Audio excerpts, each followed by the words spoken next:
பேசிட்டு இருக்கேன். எந்த ஊர்ல எந்த மேட்ச் நடந்தாலும் நான் போயிடுவேன். மைக்க புடிச்சனா எவன்டையும் கொடுக்க மாட்டேன். நான் மட்டும் தான். அந்த அளவுக்கு நான் வந்து பேச்சு திறமை உடையவன். மைக் இந்த மாதிரி வந்து கேட்டது கிடையாது. போடா மூடிட்டு.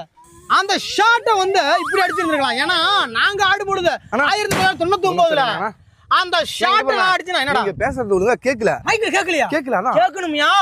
அது மைக்ல சரி பண்றா. அத கொஞ்சம் ஏந்திரீங்க. என்னடா அது சரி பண்றா தம்பி. நீங்க அவரா ஒரு நிமிஷம். அவரா. என்னங்க நீ மட்டும் இல்லையா? அவன் என்னடா பேசிட்டு இருக்கான்? அவன் மாட்டுக்கு மைக் எடுத்து ஏதோ பேச ஆரம்பிச்சான். இங்க விளையாட்டு நடந்துட்டு இருக்கு, அதை பத்தி பேச மாட்டேங்கிறான். மைக் எடுத்தானா போதும் அவன் மாட்டுக்கு ஏதோ பேசுறான். பக்கத்துல யார்ட்டையுமே தர மாட்டேங்கிறான். ஊருக்கு இவன மாதிரி ஒருத்தன் இருக்கானா? ஊருக்கு இவெல்லாம் பார்க்கவே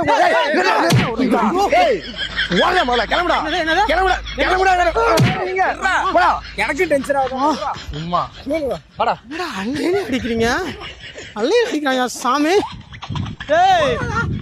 என்னடா திரும்பி பாக்குறா?